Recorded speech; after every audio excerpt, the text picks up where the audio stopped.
Sveiki visi, šį kartą turim dar vieną amerikiečių automobilį, Ford Flexas 3.5. Ford Flexas, mano asmeninė nuomonė, toksai nepelnytai nepakankamai populiarus, gal įvardint kažkaip taip, nes šiaip pakankamai didelė mašina, didelis automobilis, šeimyninis automobilis, 7-vietis, vietos daug, važiuoja smagiai, pakankamai tyliai, komfortiškai, tai nežinau, nėra jis liaudė labai populiarus lyginant ten, sakykime, su Chrysler Town & Country'ais, Dodge Grand Caravan'ais ar tom pačiom Chrysler Pacifica modeliais, bet šiaip 3.5 6 cilindrų varikliukas, pakankamai dinamiškas, visus 100% važiuoja dujomis, tai, sakykime, pakankamai neblogas automobilis, kuris be abejonės dar patrauklesnis ir dėl to, kad visus 100% važiuoja dujomis. Tai dar kartelį grįžtame prie Flexo, 2015 metai, 6 cilindrų varikliukas, truputėlį daugiau nei 200 kW galios, tikrai puikiai dirba dujomis. Na, apie dujas, kaip visada, trumpai apie komponentus, tai pats valdymo blokas štai šitame kampe, Landerenzo Evo OBD, dujiniai purkštukai nauji Reylo IG7 Dakotos, Landerenzo V10 Turbo Oversize reduktorius, dujinės fazės filtras, slėgio davikliukas, skiestos fazės filtras bei dujų vožtuvas OMP PFC padidinto pralaidumo. Viskas, kaip matot, sudėta taip, kad ir estetiškai tvarkingai atrodo, niekam labai netrukdo, ir aptarnavimo yra pakankamai paprasti, nesudėtingi, greiti, sąlyginai pigus, vien tik dėl to, kad prie visko galim prieiti, pačiupinėti, paliesti, viską matom, iškart galim viską defektuoti. Na, apie Landerenzo dujinės įrangos montavimą servisą 007 daug kartų kartojau ir dar kartą galiu pasikartoti, kad tie visi darbai yra daromi pagal aukščiausius kokybės standartus.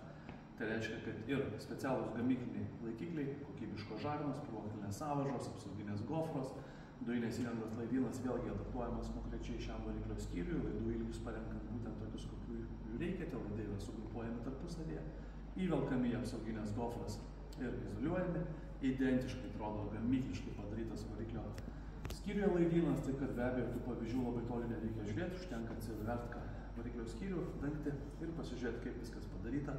Ir labai nesunku prie to bandyti prisitaikyti.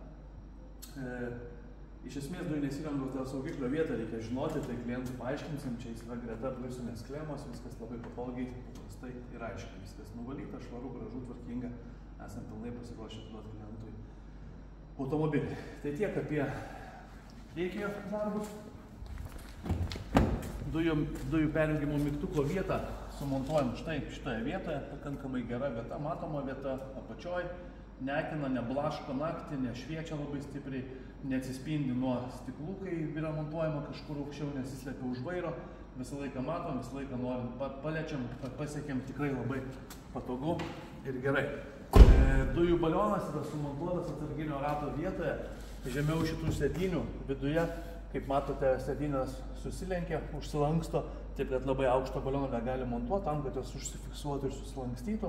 Tai čia yra sumontuotas 50 litrų balionas atsarginio rato vietoje. Pats atsarginis ratukas su visais daiktais yra sukraunamas į specialiai tam skirtą dėklą.